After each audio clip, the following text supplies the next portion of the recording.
Chapter IV on the genesis of bones and horns underground. Bones of all kinds are found everywhere in underground places, whether in crypts or ditches. Teeth, shins, ribs of enormous size, which many say are the bones of giants. Also horns of incredible length, which they say are those of monocerots, which are unicorns. What is to be thought of these fossils? Let us briefly explain, and first of all, about the bones of giants. On the bones of giants underground. Bones of many kinds are occasionally found in underground passages, as well as in ancient crypts of sepulchres, whose bones, because of the enormous size of the shins and the human likeness of some of their limbs, are called the bones of giants. And as for the giants, since we cannot deny the sacred text, we must also concede somewhat to the common reputation which the various accounts of giants among authors, as if by right, extort faith from readers. Okay, so there was something that we had just read. So Kierkegaard's like saying here, okay, so we can't deny the Bible. The Bible says that there were giants. So, I'm a preacher. I am a Jesuit scholar. I follow Jesus and I believe in the Bible. And, the giants are kind of a funny thing because Kierkegaard, he doesn't really want to admit that he believes in them, and he sort of seems to derive away from what he really thinks about the giants, but it seems to be to him just some sort of lore, some fantasy. And although he does admit to some of the giants, which, when he's really pressed to in his writings, he will, what he says is admit, because it's strange, but it's almost like he's on a certain team or something. But Kierkegaard, anyways, is also saying here that we have to address all of these multiple authors who are saying that they have accounts of giants themselves. You see, it was popular for historians in southern Italy to go into the caves and find the bones of giants and report on them. Because, if you saw what looked like giant human bones 30, 40 feet tall, wouldn't that be something to write about and something to make note of? And of course, in the 17th century, it was. And so that is what Kierkegaard is addressing. He's addressing the very popular and what were very credible authors describing just what they saw and found in those caves in Sicily and southern Italy, basically. And so Kierkegaard is addressing those authors. He's like, you know what? We can't deny the Bible about the giants, but these other authors, though, what do they know? What are they talking about? Giants, for goodness sakes. You have got to be kidding me.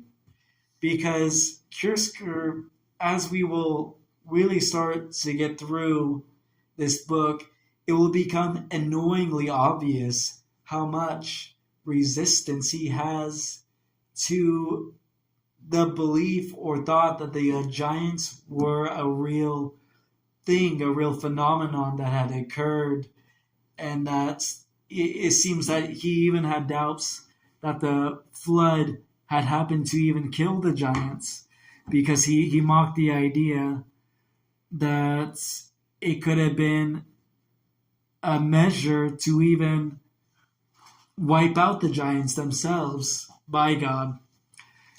And so you will see everything that I am talking about as we will get in and through this book. Although he does do some admitting to the giants, he certainly fights the belief and the idea that they were in fact one time real and had been drowned out by the flood, or that it seems that there was even a flood at all to even take them out. So let's get into that. Let's get into Athanasius Kirsker. Here we are at wichita.edu, and this is an article about Athanasius Kirsker, and this is one written by William Parcel, PhD, who has a multitude of degrees, all in geology, because when you're very serious about geology, you don't just not come across Mundus Subterraneous, because Kirsker was really the first one to really try to understand what was in the interior and taking some jabs, taking some guesses, just spitballing some ideas. And I bring up this article for a very interesting reason. Now, it says here Athanasius Kirsker was a prominent German Jesuit scholar, polymath, which means sort of like a jack of all trades. He had a lot of expertise in a lot of different areas of knowledge. He was also a preacher, Father Kirsker, and occultist. Now, it's interesting that Mr. Parcel calls Kirsker an occultist. Now, it could just be a nothing burger. You could just call someone an occultist because they have beliefs in the supernatural. So I was looking it up, and I guess that qualifies as an occultist. And Kirsker, he would bring up a lot of things that are rare, legends, myths. He would bring things up that could align with the definition of occultist in a way that doesn't make you think of what you might otherwise have thought an occultist to be. But I brought up this article because I thought it was really interesting that Mr. Parcel gave Kirsker the title occultist, because as we go on and through this book, you really start to wonder, as he seems to really fight the idea of giants. He has a lot of resistance to it, a lot of resistance to what you might think is a bit ridiculous coming from a preacher who should have faith that the giants were real and would be inclined to believe so instead of having so much doubt. And it makes me wonder, because Kirsker, he was one of the most prominent scientists in the 17th century, and he hung out with a lot of people in the royalty class, hung out with a lot of upper elites, sort of like today how a lot of very prominent scientists are asked about going to a certain island where the age limit is quite the gap. And it makes you wonder about Kierkegaard hanging out with emperors, queens, archdukes, princes. He had people in the royalty class, like a lot of them, attending his museum and supporting him. He had one queen buying some of his musical finds. It's pretty crazy how connected Kierkegaard was. And it just makes you wonder if he might have been one of those ones attending a certain grove in dark robes, under the darkness of nights, under the guise of a certain owl. It makes you wonder, and it makes you wonder as we will continue to see how Kierkegaard words things. But we will continue on. And first of all, I admit that in some monuments, skeletons of unusual size are found. See, Kierkegaard, he admits. Okay. Skeletons of unusual size are found, as Phasaelus and Qualcornera write that they were found in Sicily. Pause. Johannes Phasaelus, the Latinized name of the Sicilian historian Tommaso Phasaelo, 1498 through 1570, wrote extensively about giants. In his seminal work, The History of Sicily in 2 Decades, written in Italian, published in 1558, Phasaelo asserted that giants were the first inhabitants of Sicily after the biblical flood. Key details from his writing include 1. Identification as Cyclops. He identified these ancient giants with the mythical Cyclops, such as Polyphemus, suggesting that they were a real progeny of giants that populated the island. Number 2, physical evidence. Phasaelo based his claims on the discovery of massive bones found in Sicilian caves. He interpreted these as the remains of giant men, citing specific examples such as a dead body of 20 cubits found near Syracuse and remains measuring 18 cubits near Palermo. Number 3, modern explanation. Modern paleontology has since proven that the giant bones Phasaelo described were actually the fossilized remains of prehistoric dwarf elephants. The large central nasal cavity in the elephant skulls were mistaken by earlier historians for the single eye socket of a cyclops. Google, did Valguarnera ever write about the giants? Yes, he wrote extensively about the giants. He was a prominent figure in the 17th century. Debates that claimed giants were the first historical inhabitants of Sicily.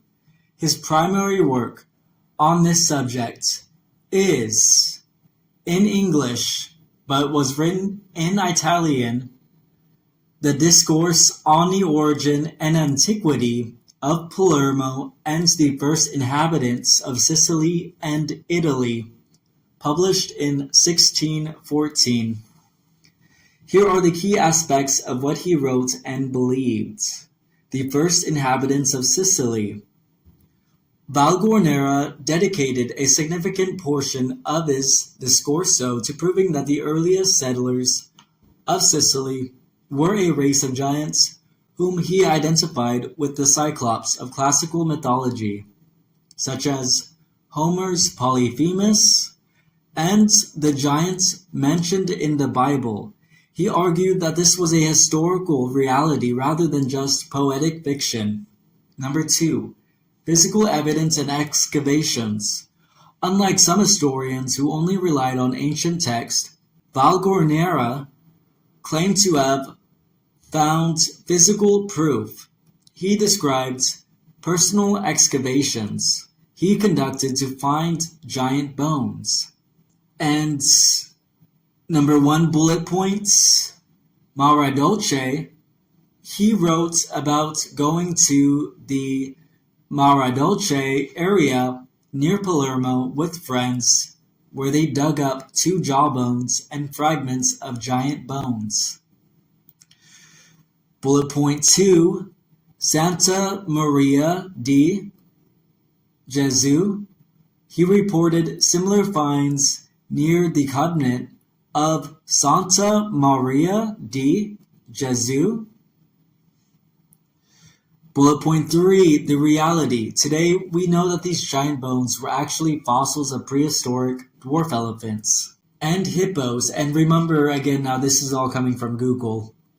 Continuing, the large nasal cavity in the elephant skulls was frequently mistaken for the single eye socket of a cyclops. Number 3, the debate on size. Valguarnera was engaged in a specific academic dispute with the earlier historian Tommaso Phasaelus. And this is the Phasaelus we were just talking about. Phasaelus had previously examined similar bones and estimated the giants were roughly 18 cubits. That is about 40 feet minus 4 feet. That is 36 feet tall. Valguarnera contested these specific measurements in his book, though he fully supported the conclusion that they were human giants. Bullet point number 4, political motivation. His writing on giants was not, and this is all again coming from Google again, so Google, their reasoning for why he did this is just really ridiculous, but I'll go ahead and read it to you. His writing on giants was not just biological curiosity. It was political. By claiming that Palermo was founded by these ancient powerful giants and linking them to biblical figures, he was trying to establish a prestigious, independent pedigree for the city that rivaled the ancient histories of Rome or other major European capitals. So here, Google is saying that he wasn't writing about these giants because it was true or anything. It was all just because he was motivated to put his city on the map.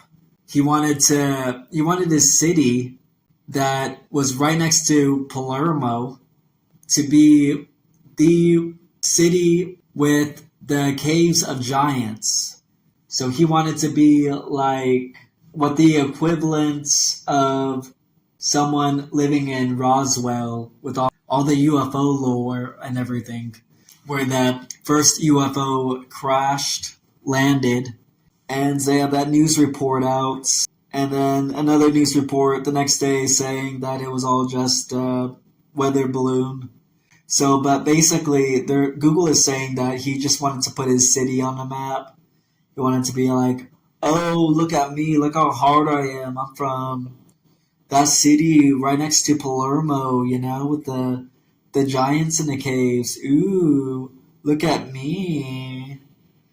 And so, yeah, they're just saying that this was all just ridiculous and that he was just saying this just so he could be that guy. So, I mean, obviously, just the most ridiculous, dumbest reason, but if you're not really thinking about it and you just kind of glide over it, as most people will, you won't even notice how dumb the argument actually is, but there you go. So we just got done asking Google about Phasaelus and Valguarnera. And it seems that They both have found the bones of giants. One of them, even an actual whole dead body, it seems, of 20 cubits, which is about 40 feet. So, I mean, they've been finding some pretty wild things in those caves. But Kierkegaard goes on, because you see, Kierkegaard admits to these giant bones being found, because Kierkegaard doesn't believe in the giants for some weird, strange, odd reason. So it is him admitting to such authors. And of course, you can't deny the sacred text, but there is one more that Kierkegaard admits to, which is again strange when you have to admit to something. It's almost as if Kierkegaard doesn't believe in the giants or doesn't want others to believe in it. It's kind of hard to admit to giants when you're a part of a certain team, like Team God, and then there's the other team. But anyways, Kierkegaard admits to one more. And it says here, continuing on, and the most excellent and most learned Charles Colla, Duke of Diano, and President of the Royal Chamber in the Kingdom of Naples, in his book On the Life of Blessed John Colla, folio 202, describes them as having been found in the caves of Calabria near the city of Constance, the truth of which fact, as verified by the testimony of the regent, which is the governor of these caves in Calabria near the city of Constance, where all of these giant bones and even one giant dead himself, not yet decomposed, were found. So we have Qualcornera,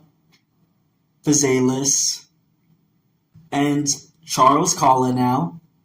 And we also have the governor of the land area saying, yep, yes, it's true. And it is also continuing on and confirmed by the most ample testimony of P. Luca Mandel, Order of St. Augustine. And P. Luca Mandel is Padre Luca Mandeli, and P. Luca Mandeli, let's talk about him for a moment. Google, did Mandeli write anything about the giants? And it says here that he didn't write anything about a living giant, but he did write about giant bones. And here's the context. In the 17th century, it was common for historians in southern Italy to report the discovery of massive bones in local caves, such as the caves near Tajano or Pertosa. At the time, these were frequently identified as the remains of ancient cyclops or giants. Modern science later identified these as the fossils of prehistoric megafauna, such as elephants or mammoths. His testimony. As a historian of the region, Mandeli recorded local discoveries and traditions. Later historians, such as Giuseppe Antonini, cited Mandeli extensively when discussing the giant history of Lucania. It is likely Mandeli provided a testimonial in the sense of documenting these fossil finds as proof of an ancient race of giants inhabiting the lands. And so that is what Google has had to tell us. And would it not be if you found the bones of giant men 20, 30, 40 feet tall. Wouldn't you say that that would prove that there was an ancient race of giants? Would it not? Okay, so now that we've just explained who Padre Luca Mandeli is, who is a friar under the order of St. Augustine, and the order of St. Augustine was formed in the first half of the 13th century. And what it is it's a group name or group identity to describe the community or group of friars who once lived more alone lives, where they wouldn't really ever connect. But through this order of St. Augustine, this is when the friars, they all came together and they locked in under the group identity name St. Augustine. And this was actually when they really started picking up the checks, because before they were just really poor, but they were able to gather some money under this order of St. Augustine. And, through this order, they would all come together and they would be able to discuss things together and gather money from their supporters, whoever that may be. Maybe one being a cake man or some big cake men who, let's just say, they wanted to have the friars espouse certain ideology, certain ideas that they wanted to have spread around, maybe things that they didn't want them to talk about. They would all come together and they would form this groupthink, and perhaps under it, maybe they were just able to make the most cake of all. But anyways, we have here, continuing on back to what Kierkegaard is saying. So you got Valguarnera Phasaelis, the Duke of Diano and President of the Royal Chamber in the Kingdom of Naples, Charles Calla, his book, of course. You got the governor of the land area where all these caves are, where all these giants were found. And you also have P. Luca Mondeli giving a testimony confirming that this is all true. All in the following letter to me, and this is Kierkegaard, who, continuing on, I willingly acknowledge the letter continues. So Kierkegaard is acknowledging the letter, and here the letter, it reads, and this is coming from P. Luca Mondeli, the tomb of a giant which has been discovered in these years in this city clearly demonstrates that they were here, for I have received from a trustworthy person that this tomb was found in a certain garden near the temple of Saint Peter and near the walls of this city, from which many bones of unusual size were dug out and placed there. And so, what certain garden would this be near the temple of Saint Peter? Because Saint Peter is actually the Vatican.